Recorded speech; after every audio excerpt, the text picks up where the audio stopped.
ಜಿಲ್ಲಾ ಗ್ರಾಹಕ ವಿವಾದ ಪರಿಹಾರ ಆಯೋಗಗಳಲ್ಲಿ ಅಧ್ಯಕ್ಷರು ಮತ್ತು ಸದಸ್ಯರ ಖಾಲಿ ಹುದ್ದೆಗಳ ಭರ್ತಿ ವಿಚಾರವು ಗಂಭೀರ ಕಾನೂನು ವಿವಾದಕ್ಕೆ ಕಾರಣವಾಗಿದೆ.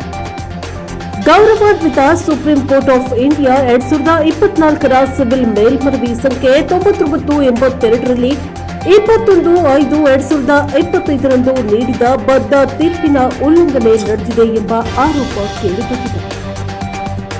ಈ ತೀರ್ಪು ಭಾರತದ ಸಂವಿಧಾನದ 142ನೇ ವಿಧಿಯ ಅಡಿಯಲ್ಲಿ ನೀಡಿದ ಆದೇಶವಾದ್ದರಿಂದ ಅದರ ಪಾಲನೆ ಕಡ್ಡಾಯ ಹಾಗೂ ಬಾಧ್ಯಕರವಾಗಿದೆ. ಈ ಹಿನ್ನೆಲೆಯಲ್ಲಿ ಕರ್ನಾಟಕ ಸರ್ಕಾರದ ಆಹಾರ, ನಾಗರಿಕ ಸರಬರಾಜು ಮತ್ತು ಗ್ರಾಹಕ ವ್ಯವಹಾರಗಳ ಇಲಾಖೆಯ ಕಾರ್ಯದರ್ಶಿಗೆ ಲೀಗಲ್ ನೋಟಿಸ್ ಜಾರಿಗೊಳಿಸಲಾಗಿದೆ. ಕರ್ನಾಟಕ ರಾಜ್ಯ ಗ್ರಾಹಕರ ವ್ಯಾಜ್ಯಗಳ ಪರಿಹಾರ ಆಯೋಗದ ನೋಂದಣಾಧಿಕಾರಿಗಳಿಗೆ ಕೂಡ ನೋಟಿಸ್ ಸಲ್ಲಿಸಲಾಗಿದ್ದು, ದಿನಾಂಕ 13/2/2026ರಂದು ಅವರು ಪ್ರತಿಕ್ರಿಯೆ ನೀಡಿದ್ದಾರೆ. ತಮ್ಮ ಪತ್ರದಲ್ಲಿ ಕೇಂದ್ರ ಸರ್ಕಾರ ಹೊಸ ನಿಯಮಗಳನ್ನು ಅಧಿಸೂಚಿಸಿದ ದಿನಾಂಕದಿಂದ 4 ತಿಂಗಳೊಳಗಾಗಿ ಪ್ರಕ್ರಿಯೆ ಪೂರ್ಣಗೊಳಿಸುವಂತೆ ಸುಪ್ರೀಂ ಕೋರ್ಟ್ ಆದೇಶ ಮಾಡಿರುವುದಾಗಿ ಸ್ಪಷ್ಟಪಡಿಸಲಾಗಿದೆ. ನಿಯಮಾವಳಿ ರಚನೆ ಪ್ರಕ್ರಿಯೆ ಪ್ರಗತಿಯಲ್ಲಿ ಇದ್ದು, ಗ್ಯಾಜೆಟ್ ಅಧಿಸೂಚನೆ ಹೊರಬಂದ ನಂತರ ಸರ್ಕಾರ ಕ್ರಮ ಕೈಗೊಳ್ಳಲಿದೆ ಎಂದು ತಿಳಿಸಲಾಗಿದೆ.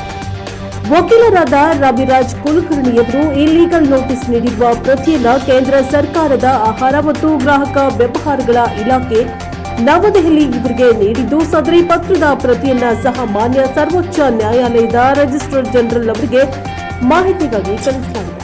ಸುಪ್ರೀಂ ಕೋರ್ಟ್ ಆದೇಶದಂತೆ ಕೇಂದ್ರ ಸರ್ಕಾರವು ತಕ್ಷಣ ನಿಯಮಾವಳಿ ರಚಿಸಿ ಗ್ಯಾಜೆಟ್ ನೋಟಿಫಿಕೇಶನ್ ಹೊರಡಿಸಬೇಕು ಎಂದು ಆಗ್ರಹಿಸಿದ್ದು, ವಿಳಂಬವಾದರೆ ನ್ಯಾಯಾಂಗ ನಿಂದನೆ ಅರ್ಜಿ ಸಲ್ಲಿಸುವ ಎಚ್ಚರಿಕೆ ನೀಡಿದ್ದಾರೆ.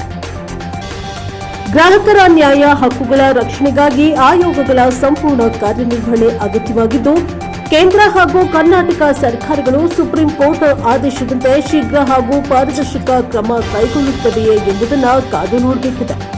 ಈ ವಿಶೇಷ ವರದಿ NK TV4 ಸುದ್ದಿ ವಾಹಿನಿಯಲ್ಲಿ ಮಾತ್ರ ಲಭ್ಯವಿದೆ.